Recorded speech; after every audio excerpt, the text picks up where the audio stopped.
Welcome, folks. I thought I'd pop on here and give a little bit of an update on my MGA restoration. I've got the body off and I've got it mounted on a rotisserie.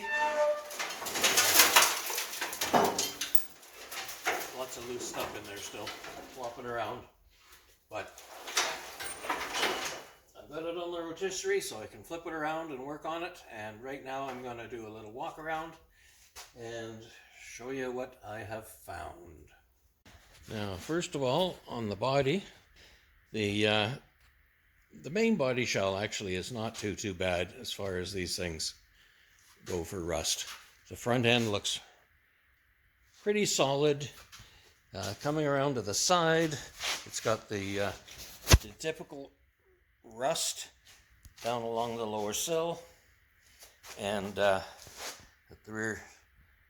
at the rear dog's leg, and inside it's not too bad. It's got all that rust along the inner sill and a little bit of rust down in that corner, but the back deck area and the trunk floor looks pretty solid.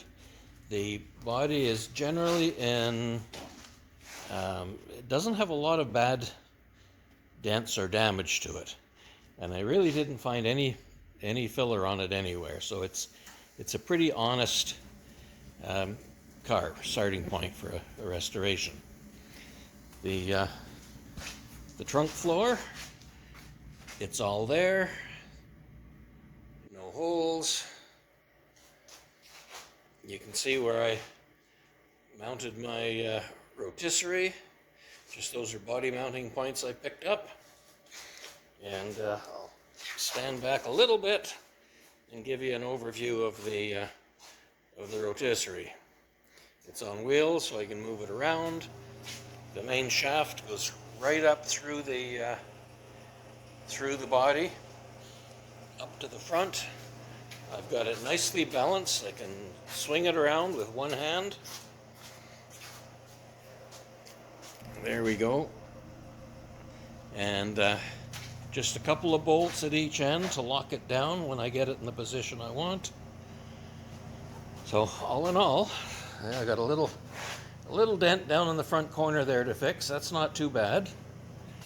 I've got a couple of little dents where the windshield mounted. Obviously somebody reefed on that windshield at one point or another.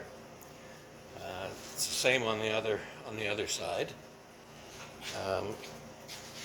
The front A-pillar is pretty solid.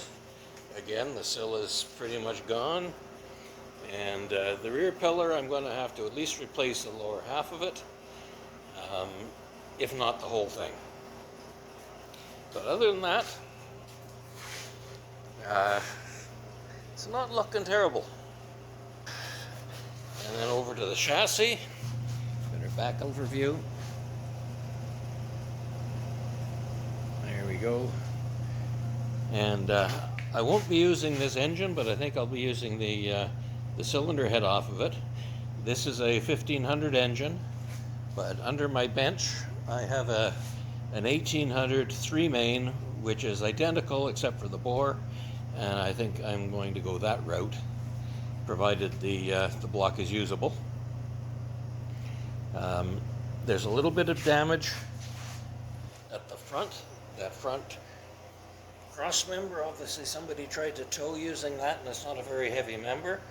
But I do have a whole new front section, or not new, but another front section that might be in better shape, so I'll have to go out to my shed and have a look at it. I might just change the whole thing rather than try and fix that one tube. But all in all, the chassis looks pretty solid. I've only found one small area where there's rust through on the frame. I'll come around and I'll show you that. Right down in that corner. So I'm going to have to do a little bit of welding down in there, and I guess I'll have to poke around with a hammer and see if I have any more spots like that.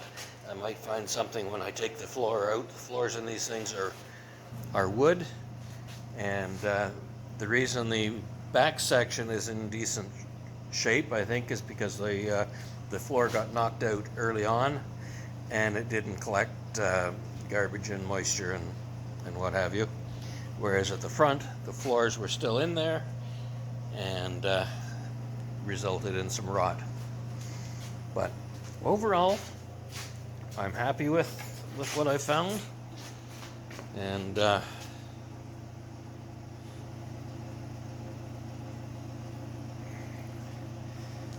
time to get busy and start stripping the chassis and getting it ready for paint, and then moving on to the body and assembly. Okay, I'm trying to remove some rusty screws that hold these wooden floorboards in place, and on a lot of them I've been using heat, but here the other end of the screw is covered in grease from the engine, so it shouldn't be rusty. But this side of the screw, the Phillips socket on the head has been pretty much obliterated by rust. So I'm going to show you a little trick that I have used successfully, and I'll just set the camera aside and I'll show you what I do. Okay, I didn't start the video, so we'll try this again. I just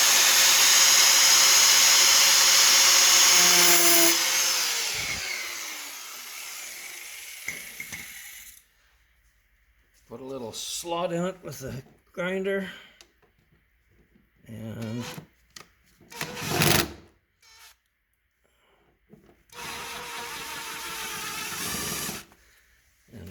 wind it out of there. Easy peasy. Thanks for watching. Little sneak peek, but come on back. Next video we'll be doing some sandblasting. So, like and please subscribe, and we'll see you next time.